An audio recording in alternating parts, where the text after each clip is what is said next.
Hello everyone, I'm Zeph Morgan. I'm a senior software engineer and test working with the Runner group for Gitlab. I'm going to take a few minutes to introduce you to the runner-incept testing environment that we've recently started using for expanding our testing work on Gitlab Runner. So we'll look at some background information so you know where to find things, then discuss how it works, how to contribute, what it does for us, and where we're going from here. You can find the runner-incept project at the link displayed here in our slide. It's currently located in the gitlab.org ops subdepartment tests subgroup. It's a downstream pipeline that is triggered by the GitLab Runner project pipeline itself, and you can find that location on this slide as well. Runner-incept is a project that enables us to capture the executables in the build pipelines for merge requests and merges to main. The newly compiled runner executable is then incepted by an existing runner instance in GitLab SaaS. This incepted runner is then used to execute specific tests. So it, in effect, piggybacks new runner versions on top of old runner images and uses the new versions to execute the necessary tests. So why introduce this level of testing for GitLab Runner? Well, there are three main reasons. One, as a group, we've been heavily reliant upon unit tests. Now those tests are great and we need to leverage testing at this level whenever possible. However, this integration or end-to-end level of testing, the runner executables, was a missing component for us. So two, this gap was becoming more obvious. We recognized we needed a way to actually execute the runner and runner helper binaries that we were building. This is especially important to us due to our release process. With our existing release process, we were in effect testing new runner releases in the production level of GitLab SaaS, which is not an ideal situation. We realized we needed to shift this testing left to give our contributors time to deal with bugs and other unexpected behavior much earlier in the process. And three, we recognized that this was a critical step in helping to reduce the number of incidents that could possibly affect our customers and the business itself. So this was a proof of concept project kicked off initially by Elliot Rushton that everyone liked well enough that we decided to work on expanding it and have now integrated it with our daily development process in the Runner group. So since we're talking about the runner itself, we're obviously tied intrinsically to our continuous integration components, specifically pipelines and jobs. So let's take a few minutes to walk through the pipelines and jobs involved in getting a test running with runner-incept. Now, as we see here, we're in a pipeline within the GitLab Runner project itself. Now, inside this pipeline, we have a stage that is currently named integration. And within this integration stage, when we click that job link, it takes us to our runner-incept pipeline. And we can see the upstream GitLab Runner pipeline that triggered it. Now, within the runner-incept pipeline, we have multiple stages, each comprised of one or more jobs. Now, in this first iteration, we were very explicit with how this was set up as it was originally a proof of concept. In our next iteration, this will actually look a little more like some existing GitLab QA pipelines. We'll have fewer stages and more jobs as we move the setup pieces and scenarios that can be translated into code into modules and packages that we will utilize as we start leveraging the Ginkgo framework in place of our simple RSpec setup. Now, in our current configuration, the runner-incept environment itself is composed of multiple sections. Now, each one of those is comprised of one or more defined pipeline stages. So we can see here we start out with the runner stage, and it shows all of our runner jobs. So we have this setup section, which is currently our stage, defined here. This stage contains jobs that set up each of the respective OS and compute architecture specific runner executables. Then we have a scenario section. As I scroll to the right here, you can see several other stages that are defined, where scenarios are executed against the newly instantiated or incepted runners in our first stage.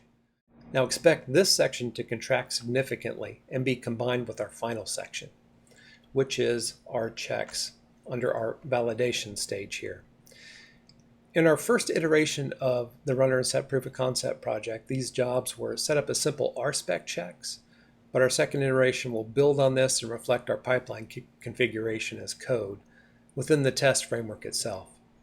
It will also address some deficiencies within our current configuration, in that all our tests will be made explicit. We currently have several implicit test cases being executed simply by running the respective scenarios and expecting the jobs to pass. So we will start addressing the main ones now, but future iterations will kind of make that a moot point. So how do we actually contribute? Well, first, let's address what kind of tests belong here. Primarily, we're going to focus on the following key areas. First, anything that might be high risk. For example, something could expose sensitive information in a job trace, or something that is a core function. In other words, if this new or modified piece of code breaks, it means the runner simply will not function. And finally, anything that might be a business priority.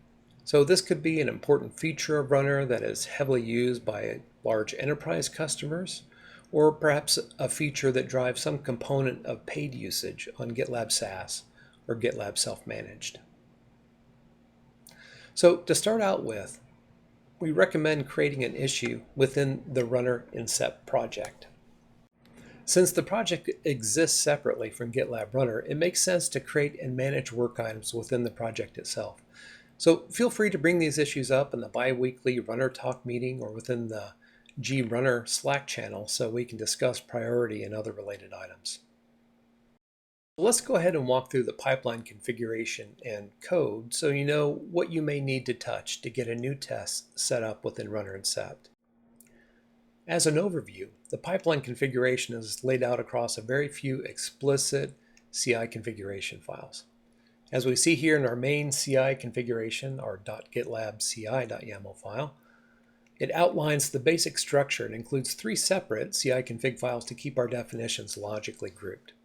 There we see it defines multiple stages as we previously saw in the pipelines themselves. So let's open up our first one, our runners.gitlab CI YAML file. And we're going to start out with this idea of incepting the runner. Now, this all happens within the runner CI definition in the config file. And within this definition, we set up some requirements and template jobs for the base setup, defining the artifacts the job needs so it can execute as soon as possible to reduce the overall pipeline duration.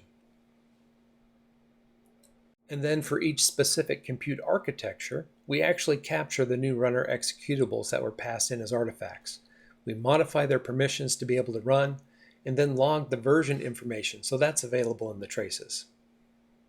After the initial setup of the job is complete, we end up registering this new runner, as we can see here in our script job.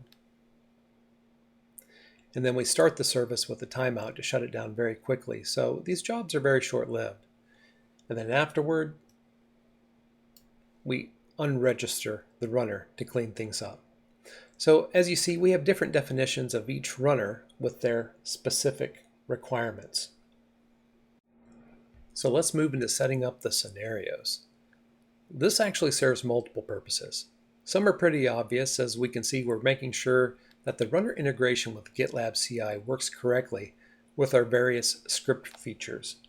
For example, our before scripts and our after scripts.